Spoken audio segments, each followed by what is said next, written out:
গৃহযুদ্ধ শেষ হলো, এই রাষ্ট্রকে আমাকে মেরামত করতে হবে, প্রথমে আমাকে শান্তি প্রতিষ্ঠা করতে হবে। এজন্য প্রথমেই বললেন আফসুস সালাম। রাসূল সাল্লাল্লাহু আলাইহি ওয়াসাল্লামের কথা বলার টাইমিং বুঝতে হবে, ওনার মাইন্ডসেট বুঝতে হবে, ওনার ফিলোসফি বুঝতে হবে। He was the greatest philosopher ever in the world. প্রথমে বলেন না এই জিকির করো সবাই সুবহানাল্লাহ আলহামদুলিল্লাহ, বলছে এটা না। প্রথমে বলেন না এই মেয়েরা সবাই পর্দা করো, মাথায় কাপড় দাও, বলছে? প্রথমেই বলেছেন শান্তির পয়গাম পৌঁছে দাও। সবেমাত্র মদিনায় আসলেন, মদিনার একটা ভঙ্গুর রাষ্ট্র ব্যবস্থাকে উনি মেরামত করবেন, সংস্কার করবেন। এখন যে কথাটা বলবেন এই কথাগুলো গুরুত্বপূর্ণ না? গুরুত্বপূর্ণ। মালয়েশিয়ার honourable prime minister Anwar Ibrahim যখন প্রধানমন্ত্রী হলেন, উনি প্রথম যখন জাতির উদ্দেশ্যে ভাষণ দিলেন, এটা গুরুত্বপূর্ণ ছিল না? ছিল। যে কেউ কোনো বড় দায়িত্বে আসলে যখন কথা বলে প্রথম কথাগুলো খুব গুরুত্বপূর্ণ থাকে। রাসূল সাল্লাল্লাহু আলাইহি ওয়াসাল্লাম এই ভঙ্গুর সমাজকে, এই রাষ্ট্রকে মেরামত করবেন। এসেই জাতির উদ্দেশ্যে যে কথাটা বলছেন, এই কথাগুলোর কিন্তু অনেক ওজন আছে, অনেক গুরুত্ব আছে। প্রিয় ভাই এবং বোনেরা, তিনি 4 দফা কর্মসূচি দিয়েছিলেন মদিনায় এসেই। মদিনার সাধারণ জনগণের সাথে মিশে কর্মসূচি দিয়েছেন কয় দফা? 4 দফা। প্রথমে বলেছেন শান্তির পয়গাম পৌঁছে দাও। তার মানে হি ওয়াজ এ পিস লাভার। রাসূল সাল্লাল্লাহু আলাইহি ওয়াসাল্লাম শান্তিকামী ছিলেন, তিনি অশান্তি পছন্দ করতেন না।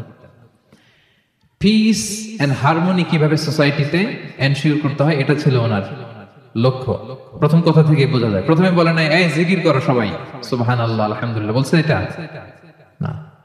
প্রথমে বলে না এই মেয়েরা সবাই পর্দা করো, মাথায় কাপড় দাও, বলছে? প্রথমেই বলেছেন শান্তির পয়গাম পৌঁছে দাও। সুবহানাল্লাহ। তিনি শান্তির নবী ছিলেন, তিনি শান্তি প্রতিষ্ঠার জন্য, পিস এন্ড হারমোনি করার জন্য আজীবন কাজ করেছেন। এবং মদিনাতেও তিনি এই 3 ধর্মের লোকদেরকে নিয়ে পিস এগ্রিমেন্ট করেছেন। যে কুরাইশরা আক্রমণ করেছে তাদের সাথে তিনি পিস এগ্রিমেন্ট করেছেন, শান্তি চুক্তি। প্রথম কথা হচ্ছে শান্তির বাণী পৌঁছে দাও।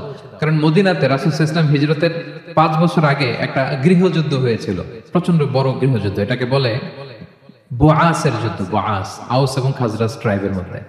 তো সবেমাত্র গৃহযুদ্ধ শেষ হলো, এখন কি প্রতিষ্ঠা করতে হবে? হ্যাঁ বলেন তো একটু। সবেমাত্র গৃহযুদ্ধ শেষ হলো, একটা ভঙ্গুর রাষ্ট্র, এটা তো মেরামত করতে হবে। কি বলেন? তো প্রথম কাজটা কি? To establish piece in the society. এবং সেই কথাটাই রাসূল সাল্লাল্লাহু আলাইহি ওয়াসাল্লাম বললেন। রাসূল সাল্লাল্লাহু আলাইহি ওয়াসাল্লামের কথা বলার টাইমিং বুঝতে হবে, ওনার মাইন্ডসেট বুঝতে হবে, ওনার ফিলোসফি বুঝতে হবে। He was the greatest philosopher ever in the world. পৃথিবীর সবচেয়ে বড় দার্শনিক ছিলেন আমাদের নবী। তিনি কোনো কথা এলোপাথারি আন্দাজে বলে দেয় না, একটা বড় এইম রেখে। গৃহযুদ্ধ শেষ হলো, এই রাষ্ট্রকে আমাকে মেরামত করতে হবে, প্রথমে আমাকে শান্তি প্রতিষ্ঠা করতে হবে। এজন্য প্রথমেই বললেন আফসুস সালাম। আফসুস সালাম, শান্তির পয়গাম পৌঁছাও। যুদ্ধ, বিগ্রহ, বিশৃঙ্খলা, chaos in the society, এগুলোকে থামিয়ে দাও। এটা ছিল প্রথম মেসেজ। তারপর কি বললেন? ওয়া আত'ইমুত তাআম, মানুষকে খাবার খাওয়াও, ফুড শেয়ার করো। এটা সিম্পলি শুধু খাবার খাওয়ানো বুঝলে হবে না, খাদ্য সংকট দূর করো। খাদ্যদ্রব্য মানুষের নাগালে নিয়ে আসো, মানুষের ঘরে ঘরে খাবার পৌঁছে দাও। কারণ আগে তো পেট ঠিক থাকতে হবে। কি বলেন? বাংলা একটা কথা বলে যে পেটে খেলে পিঠে সয়। এবং আরবরা একটা কথা বলে যে এইখানে পৌঁছার আগে তোমাকে এইখানে পৌঁছতে হবে। মানে কারো হৃদয়ে পৌঁছতে হলে আগে কোথায় পৌঁছতে হয়? পেটে পৌঁছতে হয়। তো রাসূল সাল্লাল্লাহু আলাইহি ওয়াসাল্লাম শান্তির কথা বলার পরপরই বললেন যে আগে খাদ্য সমস্যা দূর করো, খাদ্য সংকট দূর করো। এই যে আমাদের বাংলাদেশে এখন একটা খাদ্য সংকট যাচ্ছে না, এটা কিন্তু অনেক বড় ধরনের সমস্যা। খাদ্য ঠিক, ফুড আইটেম ঠিক, তো সব ঠিক। রাসূল সাল্লাল্লাহু আলাইহি ওয়াসাল্লাম বললেন খাদ্যের সংকট দূর করো, ঘরে ঘরে খাবার পৌঁছে দাও। The vulnerable people of the society, তাদের প্রতি টেক কেয়ার করো, লুক আফটার করো, অনাহারের মুখে খাবার পৌঁছে দাও। এটা ছিল দ্বিতীয় কর্মসূচি। 3 নম্বরে বললেন ওয়াসিলুল আরহাম, আত্মীয়তার বন্ধনকে মজবুত করো। এই যে কিনশিপ টাইজ, এই বন্ডেজটাকে আরো মজবুত করো। কারণ নিজেরা নিজেরা যুদ্ধ করলে কি আর শান্তি থাকবে? থাকবে না। আত্মীয়তার বন্ধনকে মজবুত করো। সব শেষে বললেন নামাজের কথা। আমরা কারোর সাথে দেখা হইলে প্রথমে কি বলি? আগেই বলি নামাজ করেন, দাড়িটারে লম্বা করেন, মাথায় একটা টুপি দেন, বোরকা পরেন। এই কঠিন কঠিন কথা বলে আমরা মানুষকে দিন থেকে ভাগাই।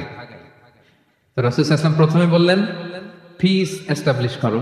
এরপরে বললেন ফুড প্রিভিলেজ নিশ্চিত করো, খাবার আছে কিনা প্রত্যেকের পেটে, আগে এটা বলো। ঘরে ঘরে খাবার আছে কিনা, বিত্তশালীরা খাবার পৌঁছে দাও। এরপরে বললেন নিজেরা নিজেরা মারামারি করো না, ডোন্ট কিল ইচ আদার, নিজেদের বন্ডেজটাকে মজবুত রাখো। সব শেষে স্পিরিচুয়াল ডেভেলপমেন্টের কথা বললেন, যে এই তিনটা তো 4 দফা কর্মসূচির তিনটা তো তোমাদের নিজেদের মধ্যে সোশ্যাল এঙ্গেজমেন্ট, এবার হচ্ছে ডিভাইন এঙ্গেজমেন্ট। ডিভাইন পাওয়ারের সাথে নিজেদের সম্পর্ক জুটে দাও। যখন সবাই ঘুমায় তুমি ঘুমিয়ে যেও না, তুমি জায়নামাজ বিছিয়ে সেখানে কান্নার ঝড় তুলো, সেখানে রবের সাথে একটা স্ট্রং অ্যাটাচমেন্ট গড়ে তোলো। রাসূল সাল্লাল্লাহু আলাইহি ওয়াসাল্লাম বললেন 4টা কাজ যে করবে তাদখুলুল জান্নাতা বিসালাম, সহজেই সে আল্লাহর জান্নাতে ঢুকে যাবে।